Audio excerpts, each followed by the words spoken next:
Hello and welcome to Live at Epiphan. It is Thursday at 3 o'clock, which means we have something very exciting to talk about, and hopefully you all enjoy it. Dan is joining me for this great topic that I know we're both super interested in because we live this thing every day, right, Dan? Great to see you, George. And yes, we are both camera nerds. So this should be fun. We're going to talk about some of the newest, latest, greatest hype cameras of 2022. Excited to get into this. Yeah, and I'd point out, I'm not a camera nerd by choice. I've been forced to be a camera nerd by trade by being here at Epiphan, right? This is something that we deal with our customers on a daily basis, and so we're constantly looking at this stuff, and you end up just being interested in it anyways. And so we want to try to impart some of that knowledge onto our viewers because it is a new year. There's always new technologies coming out. I mean, just yesterday, Samsung had their big unpacked thing with new phones and new cameras and all that stuff. But actual cameras exist too, and they play a vital role despite everyone mostly using their phones for photography these days. The world of live streaming, a little different sometimes. So yeah, live streaming with the phone still kind of you could do it, but anyway, we don't want to go too far down that rabbit hole. But there's limitations, and when you want to increase the quality, especially around audio and other things, there's probably better camera choices, and kind of want to dive on those. And I guess the first question ultimately is, do you really need an expensive live camera, or can you get away with something less? So that's what we're going to try and answer today. But of course, we are looking at chat. I can see Linda saying hi and a few other people. So say hi, say where you're from, drop us a line, throw any questions, comments, opinions in there. I'd love to see it.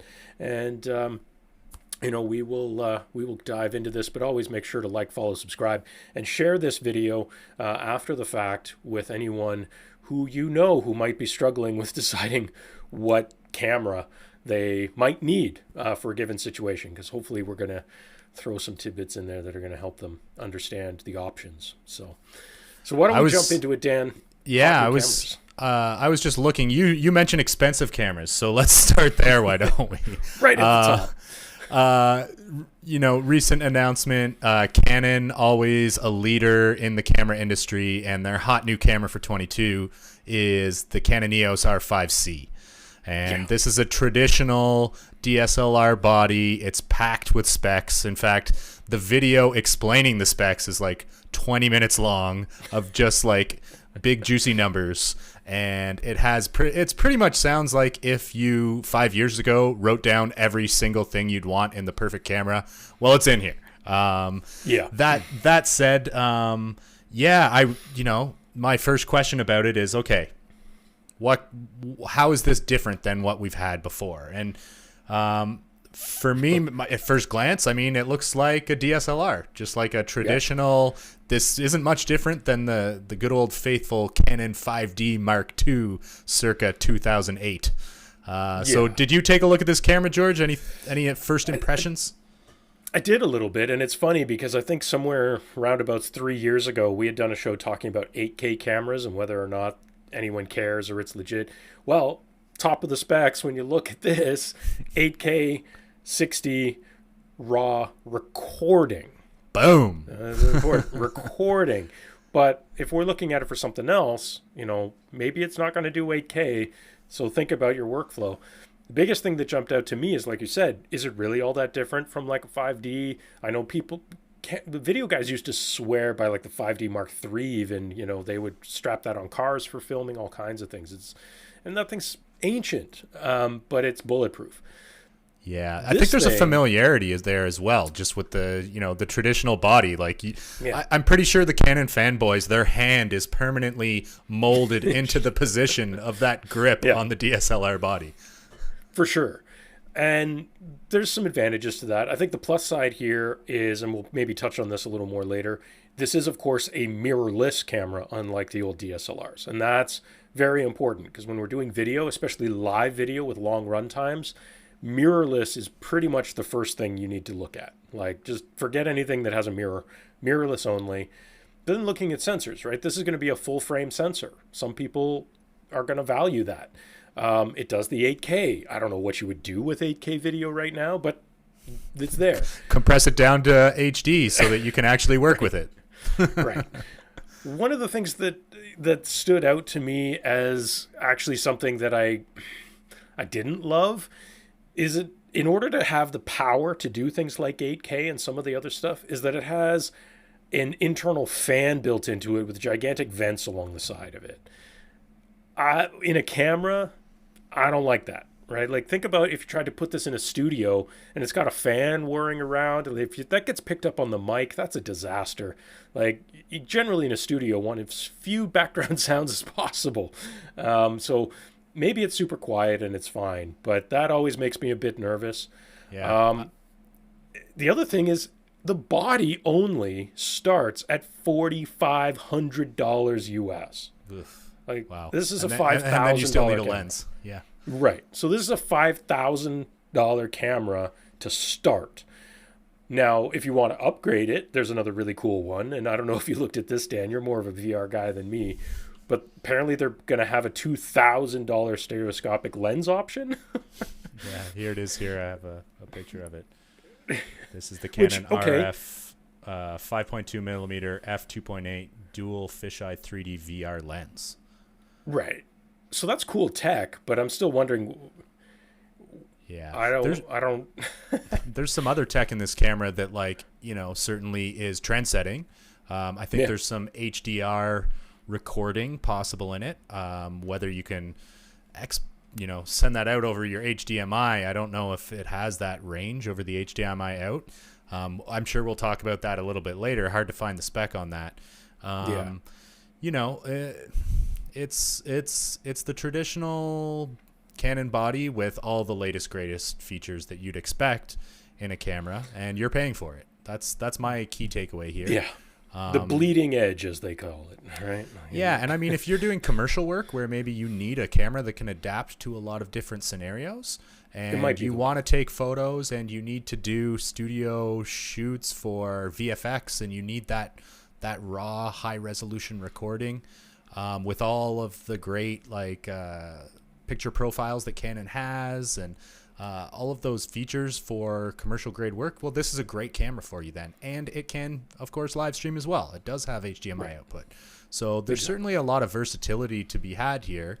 It's kind of, it's not going to replace a studio camera for a lot of video work, right? You don't have all the nice features of like a zoom rocker or having a top handle where you could mount something like a shotgun mic. Those are all things that you'd have to try to kit out to make this camera do what you need it to do for video purposes. So if it's kind of like a set it, forget it, put it on the tripod, and you know that you have everything, maybe it's the camera for you. You got to have a lot of money in your wallet, though, to be able to afford it. Yeah, so the ultimate question is, should you stream with it? And as cool as it is, I'm not sure. I think that's a tough sell. I mean, you'd have to really need that flexibility you talked about, Dan. If you're just using this as just a kind of straight streaming camera, I think that's way too high of a price when you consider that there are other also quite expensive options out there, like the Sony A7 series, right? So the A7S III is like a legendary camera. The 7 IV is coming out. These are half the price, which, don't get me wrong, that is still really expensive, but they're half the price. And from a purely streaming perspective, I'm not sure that you're going to be missing anything in comparison.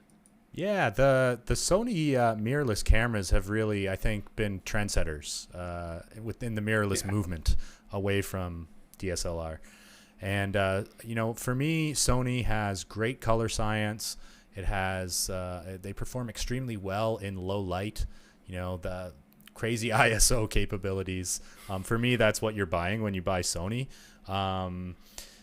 Here with A7 IV, you've got a full frame sensor. Of course, you've got, all the great low light performance that you'd expect. I can check out some other specs here. I mean, it records 4K 60, 10-bit, 422, 7K oversampling if you're shooting at 30 frames. So maybe if you're doing some like video work where you're recording, that could be useful. S-Log, great for recording as well. If you need to do some like color correction and post, S-Log is like pretty famous for its dynamic range capabilities. So again, a versatile camera. I think you're getting probably 85% of what you're getting with the Sony R5 C here for half the price. So maybe if you are doing some commercial work, some lighter commercial work, and you want to be able to live stream as well, this might actually be a better choice.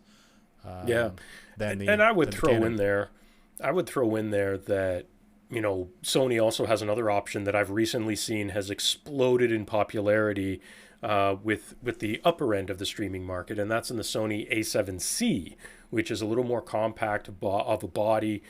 It's less expensive again, you know, more like $1,800 instead of $2,500. So it's still not cheap. It's still expensive. But again, from a purely streaming perspective, it's going to cut out some of those features that are going to lend itself more, you know, towards the cinema camera style, like all those things you mentioned, Dan. But again, if we're talking about pure live streaming, we just need quality glass, quality sensor in a compact package, then something like the A7C still might get you 75% of the way there, right? And deliver everything you need without spending, you know, $2,500, $3,000, $5,000. So I mean, again, you know, should you stream with it? Yeah. I don't know. What do you think? I think it depends what you're doing. If you want a full frame sensor because of the focal length or the scenario of what you're streaming, you know, I think sensor size is probably the first choice you're going to make, right? How much depth of field do you want to create? Low light, full frame sensor is going to help you a lot. So maybe if you're streaming outdoors at night, it might make a lot of sense to have a full frame sensor. Or if you're in some big landscape and you want to show off like the scale and size of where you're streaming from, you're going to want a full frame sensor for that. So I think that's your first choice is that sensor size, and then you go for there. Of course, you're paying more for a full frame sensor, for sure. But you know, you're getting the advantage that full frame sensor brings with that like really great depth of field effect and you know, the sense of scale of your location.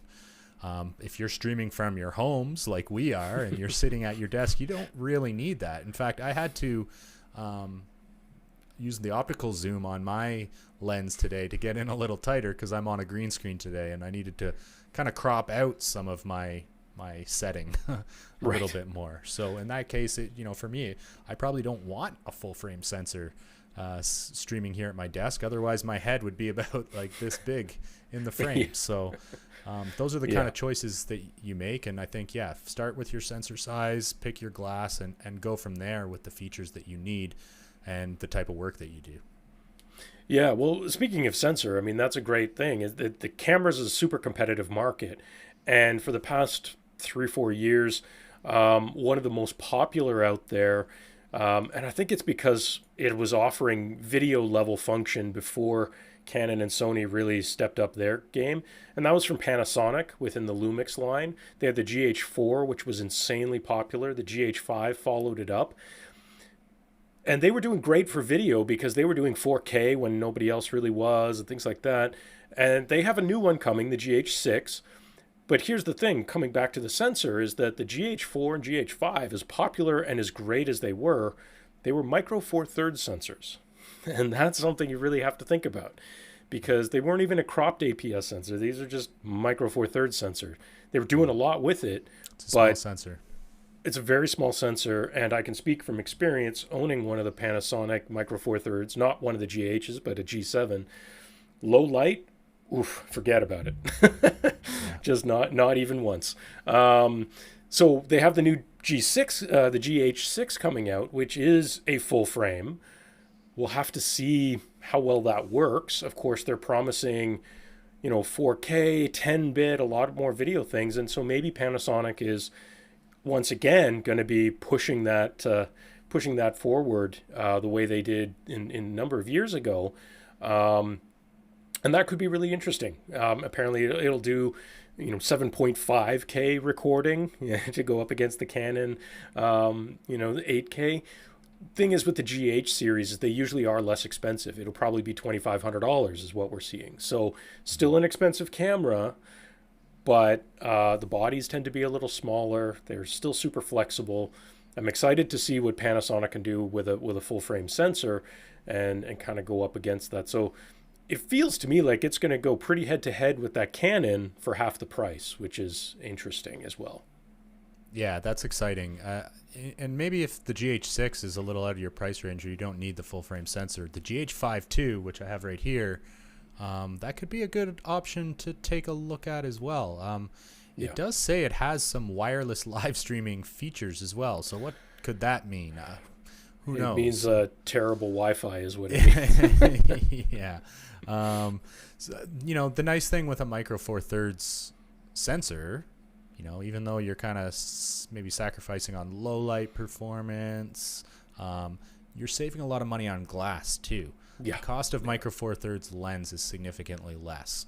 In fact, you can find some really nice sort of vintage glass that'll fit Micro Four Thirds cameras, and it gives you a whole range of amazing options that you can experiment with using Micro Four Thirds glass. You could look at like lenses from the 60s and 70s that have a really unique picture profile to them. So that's kind of the fun things, and I think that's why people have gravitated to the Lumix line of cameras. Is they're very solid performers. You're not paying for sort of the flagship necessarily, right. And you're getting a very reliable camera that is sort of known with filmmakers to be a high performer and create great images. And I would include probably the number one thing I like about Panasonic the most is that, traditionally speaking, they've been leading the forefront and push of making sure that the video outputs, the HDMI outputs, are actually live and clean and include audio. And they were doing that long before Nikon, Sony, and Canon could ever get around to it. And we're obviously starting to see that. Sony started doing it next. And and that led to Nikon's been the farthest behind, which drives me crazy. But, it's... but ultimately the big question, right? Yeah, do you need to spend $2,500? It is a good question. I was just going to make the point that, when Lumix started to introduce high quality HDMI output, clean, proper, real HDMI output, it led to the birth of all kinds of external devices. And people, you look at a company like Atomos and, what they've done with their external recorders. It spawned an entire industry. So it's pretty exciting that, they're continuing on with the trend of creating cameras that don't see themselves as like, their own walled garden. They have compatibility with other pieces of kit, which is, really nice. So I am a fan of Lumix, although I haven't used them heavily. I have a lot of filmmaker friends who, will still use their GH5s. And for sure. You can make great footage with those cameras for sure. In the right conditions, absolutely. Yeah. But yeah, like I said, the ultimate question is, we've been talking about some really expensive cameras here, like $1,800 to $5,000 range. Like this is a lot of money for anyone to invest in, especially if we're looking at someone who's maybe setting up a small studio, right? One of our producers in the background runs his own podcast studios and is going to end up having 2 or 3 cameras in that type of environment. If he has to equip 3 $2,500 to $3,000 cameras in these studios, that's a lot of money at scale. So, can you do it for less? Do you really need to spend $2,000? And Dan, I think you and I are probably just going to agree on this. The answer is no. But what is the alternative, right? Like, you and I definitely have not spent $2,000 on the cameras we're using right now for this live stream. There's a nice sweet spot that a lot of people should really truly consider under the $1,000 mark, and that's with cameras like the Canon M200, which is what I'm using right now. I've recommended this to many people. This is in Canadian dollars, by the way, so even less if you're south of the border. I believe those are Canadian pesos. Yeah, ruples. Under 600 with your lens, everything you need to live stream. Great autofocus functionality, reliable, no overheating issues. Set it up with a dummy battery for AC power, and you're ready to rock and roll. The other thing that's nice here is you get the flip-up screen. So you can do a little bit of confidence monitoring while you're setting up before you stream or encode your video. And you know what? These are great little photo cameras too. Fits in your pocket if you have a jacket on, kind of thing. So absolutely. You can't go wrong with these. I know that we've looked at some other options. Was there a Sony in this range as well, George? Yeah, so I use the Sony version. The Sony A5100 is the direct competitor. That's what I'm using right now. The autofocus is not quite as good as Canon's, but it's still pretty good. There's some other pros. Sometimes people prefer the color out of the Sony sensor, stuff like that. But again, using a dummy battery, live clean HDMI out, all the things you need from a live streaming camera. Flip up screen, exactly the same thing. And they could be had for same money. These, they're great. They're great cameras, and I would say the only choice there, if you're starting from scratch, I would probably almost go to the Canon because of the advantage it has in autofocus. Sorry, Sony. But if you're someone who maybe already is invested in the Sony ecosystem, do not overlook the smaller Alpha series, like the 5100 and up. You can definitely find these used, although right now, because of market demands, the used price is the same as new, so probably don't bother. There are some older versions like the A5000 that predated the 5100 that did not do live HDMI out. So those are things to keep in mind. And until the M200, Canon had nothing in that market space that did live HDMI until really the M200 came in and to compete against Sony and Panasonic. So that's all great. And again, if you could spend $500 on these and you're using it the way we're using them right now in your home office or a very small studio space, you're going to get everything those bigger cameras can give you in a small space for a lot less money. Yeah. Speaking of which, I wanted to share this setup. This is our colleague Jeremy. He was just setting up a little studio in a real estate office last week, and this is based on an M200. So he's got, the camera on just like a simple stand. He's got his Pearl Nano encoder mounted right next to it on the same stand. And, I think the dimensions of this room were like not even 10 feet deep. And he just strapped the camera up with a really nice prime lens. And, you're off to the races, rock and roll. Yeah. One light, a couple nice quality microphones, a compressor. And here you get a little bit of a sense, but like you get a really nice 2-person shot. And this is so that this real estate agency can create some one-touch videos right in their office and have a little one-touch studio. So, when you figure the cost of the camera in this setup is $600, that leaves some of your budget for other things like better quality audio, having a professional encoder instead of software streaming. Move that budget around to other parts of your project that could. I always see the mistake where people spend way too much on the camera and then they don't even have a tripod to put it on, or they don't have a good field monitor to be able to see what they're shooting with. Don't spend too much money on your camera. The camera is not going to win you any awards. It's what you do with the camera, and it's with video, the audio is equally important. Or more in some cases. Don't put 50% of your entire project budget into the camera body, and strap a $100 lens onto your camera by the same token. I think people have a tendency to get too excited about camera bodies, and at the end of the day, especially with live streaming, you're probably streaming 1080p at 30 frames a second. You don't need 8K raw recording in your camera to accomplish that. Yeah, and just to come back to it again, with the Sony A5100, the Canon M200 that we mentioned, those they're technically crop sensors, not full frame sensors, but they're not micro four thirds. Where if you look at something like I held up earlier, the Panasonic G7, this is a micro four thirds. Great camera. I've used it for live streaming. Great HDMI out on it. Audio in. Excellent.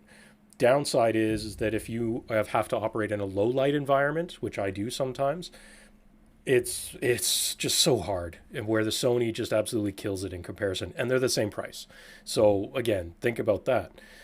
The biggest thing, as I just mentioned though, HDMI out. That's the first thing you need to check is, of course, the compatibility of the HDMI out or SDI out, depending on the camera you're using, And this is a subject that really grinds my gears. And Dan, I know you run into this all the time too.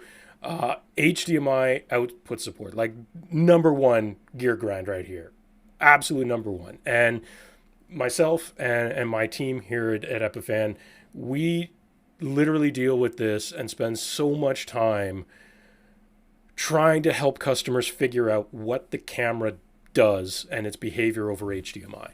And I know not long ago, Dan, you ran into this too. The number one reason for that is not a single camera manufacturer, not Sony, not Canon, not Panasonic, not Nikon. None of them are upfront about the capabilities, the true capabilities of the HDMI output.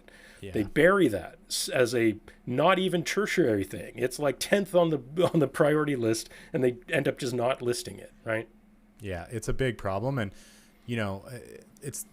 what it leads to is people have to go onto the forums and ask users and owners what the HDMI output port capabilities are. And even just like what type of port is it? Is it a micro HDMI? Is it a full-size HDMI? Like, I don't know why HDMI output is not given the respect it deserves. But for whatever reason, this is something that you have to make sure that you do your research about before you invest in a camera, because you might find yourself disappointed when your HDMI output is not clean and there's menu settings over top of your image. Or maybe you were counting on audio and there's no audio embedded, or maybe it's not the resolution you needed. It only outputs like SD and not HD. Like, we've seen it all, and it's ridiculous.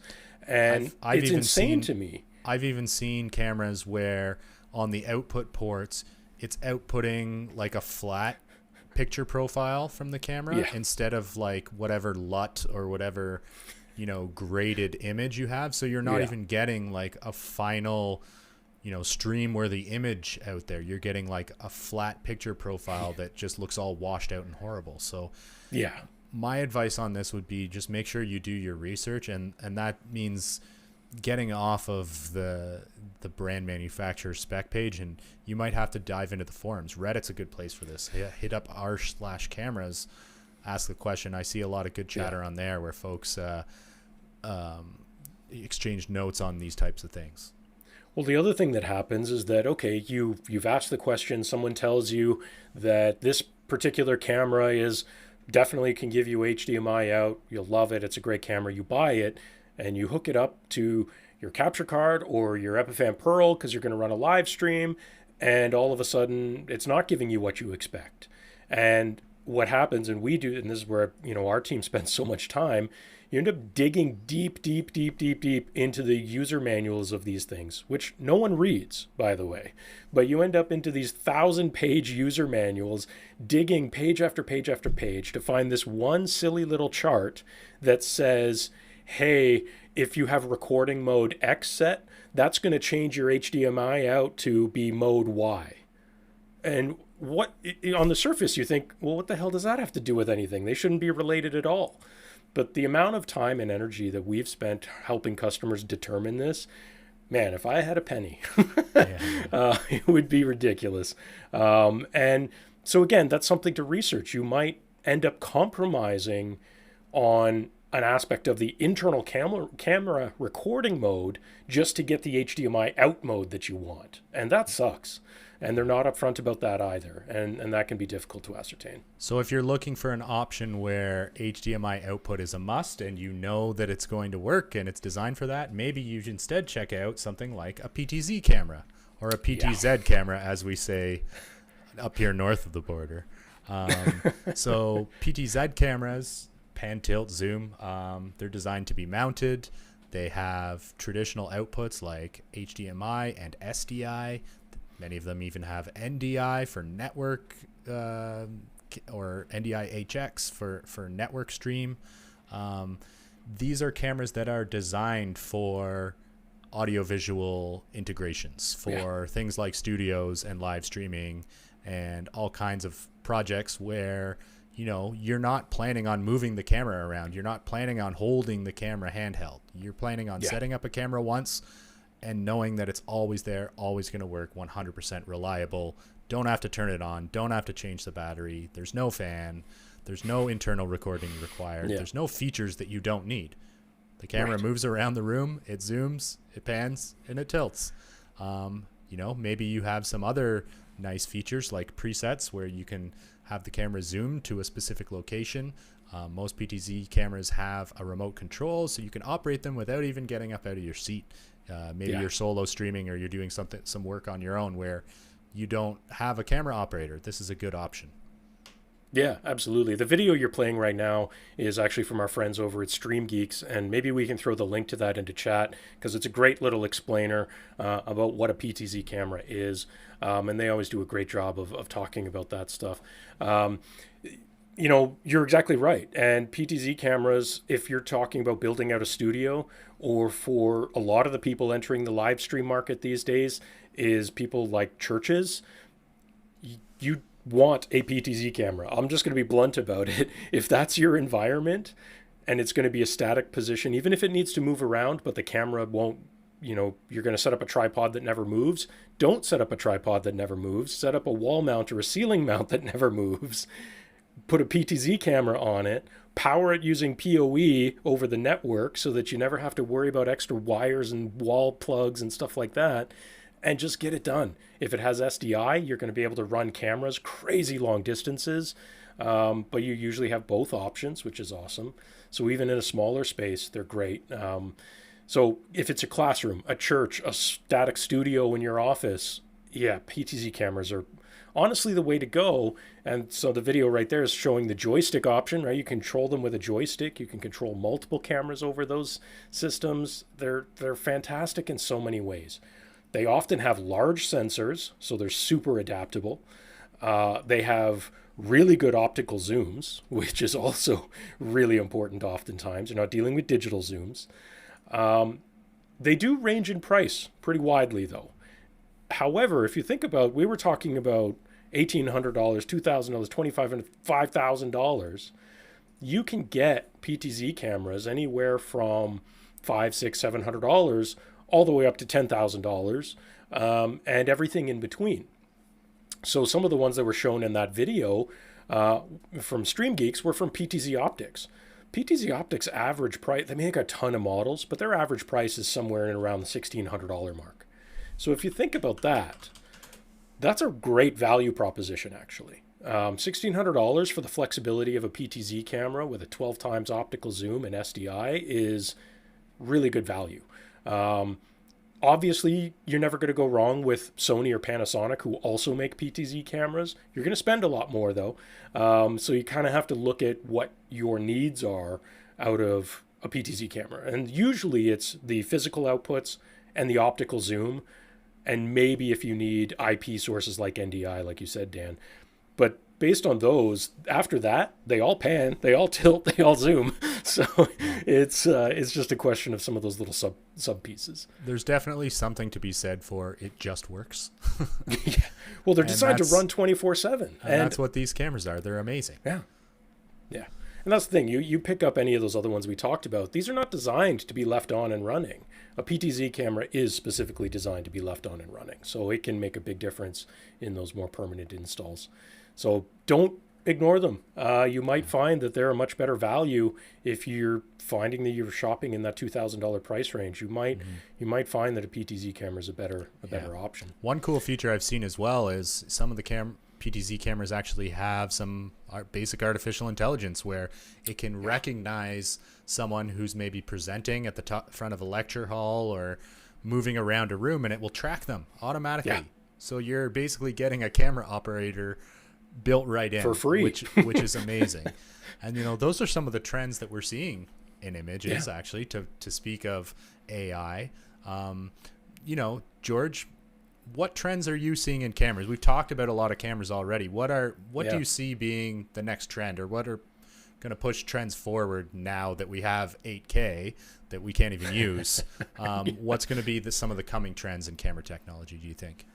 Well, you mentioned the first one, which is AI, and that's kind of, I'll admit, that's a bit of a cheat. That's a bit of a cop-out in terms of naming one, partially because AI could mean a lot of different things. The low-hanging fruit is the auto tracking you mentioned, because that borderline is not even AI. There's a bunch of different ways of doing auto tracking, but auto tracking is awesome. And we've played with some of them out there. There's some that are based on essentially AI and image recognition, other ones that are based on RFID tags and things like that, or IR tags. So AI is big, but AI is starting to break into color correction and changing settings on the fly so that you don't have to do it. And then on top of that is image processing at a software layer. So we mentioned way back in the beginning about phones with cameras. That's the direction phone cameras have been going, is not necessarily massive leaps and bounds into the sensor, but into the software that's taking data from the sensor and using AI processing to enhance it. And definitely is a trend we're going to see more and more in the actual traditional camera size, of doing that on the fly to be able to just make it easier. And I think that's a big deal when it comes to live streaming, especially. The more we can leverage that to make it easier, to take down the barriers of what it might take to live stream and broadcast, right? Like, this is all going to improve that and make it more possible. So that's a big one. And there's a few cameras out there. There's the Alice camera we've looked at a little bit, which is a weird one for me. Not totally sold on it. The Opal camera is another one we've seen. But, you know, we're starting to see a lot more stuff leveraging AI in a variety of ways. And that's only going to increase for sure. Yeah. Here's a couple clips of the Alice camera. This is kind of like an open source camera body. And actually you pair it with your phone. So, you know, you kind of get all of the sharing and connectivity features of a cell phone, but then you get the sort of form factor and lens mount capabilities of a more traditional point and shoot camera. So it's interesting. And if they can figure out how to leverage AI to like continue to create a platform for something like photography, that's really cool. How does this matter for live streaming? Not sure yet. You know, I mean, lots of people try to live stream from their phone, like we mentioned earlier. If you can use essentially these add-on modules to your phone, and your phone essentially just becomes the encoder and the modem to connect, then I can see it. I mean, there's still a lot of limitations, and I'm not totally sold on this Alice one, to be honest. The more I looked at it, I really don't get it. Maybe I'm just getting old, but I don't really get it. I mean, this is for the younger kids, but it's interesting anyways, and hopefully it does. At the very least, if it's the least bit successful, at least pushes the technology forward, and I think that's important. Someone has to be first, right? Yeah. The other thing that we see, and I think the Alice camera is actually an example of this, part of their objective is you to use your phone essentially as the screen, which means that you could detach your phone from it and have it a little bit remote. That leads to the other trend, of course, is pop-out tilt displays, which have always existed for a long time, but some of them suck. Again, Panasonic G7, this is bad. This is not what you want. This will snap off, and it's not positioned right. The flip-up screens. Even the Canon R5 C we talked about earlier has that articulating display that kind of tilts out to the side. And to me, the ones that come up top are okay. The side ones, because it's more like a full-size hinge, right? Whereas these flip out to the side displays, like, yes, you get the articulation. That could be nice, right? But if you're doing professional work, like, I don't want a $5,000 camera that has a flimsy little display that can snap off when I'm shooting action sports or what have you. So that's just like a trend that, you know, I wouldn't mind seeing go away. You know, well, detaching it from the body, right? And so whether it's the Alice camera, or a couple of weeks ago we talked about, you know, Sony has a particular Xperia Pro model that can take an HDMI in and use that as your monitor instead, like straight off of your DSLR style. Like, then you're only limited by the length of your wire, right? So detachable is probably the best way to go. You know, I think we're getting there. You know, the requirements for vloggers, people who self-shoot, are obviously going to be different than people who are doing studio productions with people. But, you know, things You're to think a vlogger, about. right, George? Yeah. How's your vlogging Yeah. these days? Oh, it's Your excellent. selfie arm getting Excellent. tired? No, I don't Oh think that's yeah, the case. totally. I'm a huge star on TikTok. Yeah, massive. You know where you are a star actually though, George, is on our Epiphan webinars. Oh, You like that segue? oh, boo. Let's head over to the kitchen and we'll tell you about what's happening in Epiphan world. Yeah. So we have a couple of things going on. Obviously, webinars. Webinars are a big deal. We did one last week talking about pearls, which was great. We had some excellent interaction. And if anyone who joined us is watching right now, thank you very much. It was awesome. Next week, we have another webinar coming up, and this one's going to legitimately be super exciting because there's new stuff being talked about, which I'm excited for. I love talking about new stuff and sharing that with people. Next week's webinar is all about Epiphan Cloud, what it can do now, and a little bit of where it's going. And so that's going to be great. So if you're interested in cloud, especially cloud production things, you definitely, absolutely must tune in for that webinar next week. So check out the website, epiphan.com/webinars. Get registered for that one, and I will see you there. Dan, we also had a good blog, I think, that your team put up. The blog is fire lately. We've had a great. This actually just went live yesterday. Video encoder hardware buyer's guide, 5 key attributes to focus on. And this is by Michael, one of our senior writers here at Epiphan. Just a great breakdown of like what features to look for in a video encoder. Obviously, we toot our own horn here, but like these lessons are valid regardless of what manufacturer you want to look at for video encoding. So take a look at that article if you want to learn more about like sort of a buyer's guide for video encoding. Another cool article that we have that just went live recently is this one: video production, hybrid event production, 3 steps to success. And this is from our technical writer, Bill, actually, and he has compiled a very comprehensive article all about how to be successful in the ever-growing world of hybrid event production.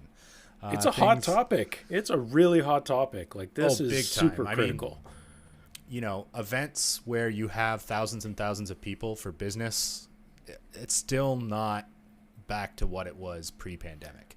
People don't want to travel, or they can't travel, and they need to still be able to, have industry events, do B2B interactions, have thought leadership in their industry. This is why hybrid events are so critical right now is, you want to be able to have some people in the room at the event, or maybe you have a stage, or you're revealing a product, or you're having some kind of thought leader panel. Some people aren't going to be able to make it there for various reasons, and you need to be able to bring in remote guests and maybe even be able to present to both people in the room and people who are not in the room. And this article really covers all of those considerations, how to create a workflow and a setup based on Perl encoders and